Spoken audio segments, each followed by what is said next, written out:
മതമൈത്രി സന്ദേശമുയർത്തി കണ്ണൂർ പയ്യന്നൂർ സുബ്രഹ്മണ്യ ക്ഷേത്രത്തിൽ നിറപുത്തരി ആഘോഷം. മുസ്ലിം തറവാടായ കേളോത്ത് തറവാട്ടിൽ നിന്ന് ഇത്തവണയും പതിവ് തെറ്റാതെ പഞ്ചസാരക്കലം ക്ഷേത്രത്തിലെത്തി. പതിറ്റാണ്ടുകളായി തുടരുന്നതാണ് ആചാരം. പുത്തരി നിവേദ്യത്തിൽ ചേർക്കാനുള്ള പഞ്ചസാര ക്ഷേത്രത്തിലെത്തിക്കുന്നത് മുസ്ലിം സഹോദരങ്ങളാണ്. ഇത്തവണ കേളോത്ത് ഷുക്കൂർ ഹാജിയും സഹോദരങ്ങളും മരുമക്കളും ചേർന്നാണ് പഞ്ചസാരക്കലം ക്ഷേത്രത്തിലെത്തിച്ചത്. ക്ഷേത്രനടയിലെ ബലിക്കലിന് മുന്നിൽ പഞ്ചസാരക്കലം സമർപ്പിക്കുകയാണ് പതിവ്. ഇത് നമ്മൾ എത്രയോ വർഷമായിട്ട് നടന്നു വരുന്ന ഒരു ആചാരമാണ്. അപ്പം കുറേ കാലം ഓരോ കാരണവർ ഇങ്ങനെ അവരെ അണ്ടറിലായിരുന്നു നമ്മൾ വന്നുകൊണ്ടുണ്ടായത്.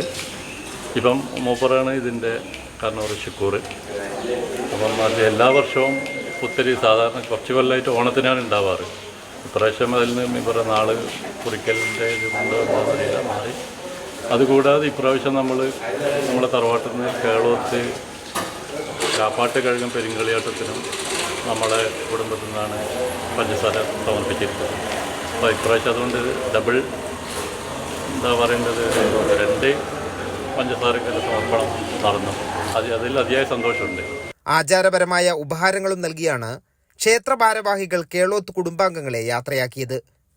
പയ്യന്നൂർ കേളോത്ത് കാപ്പാട് കഴകത്തിൽ 1/4 നൂറ്റാണ്ടിന് ശേഷം ഈ വർഷം നടന്ന പെരുങ്കളിയാട്ടത്തിനും കേളോത്ത് കുടുംബമാണ് പഞ്ചസാര സമർപ്പിച്ചത്. കൈരളി ന്യൂസ്, കണ്ണൂർ.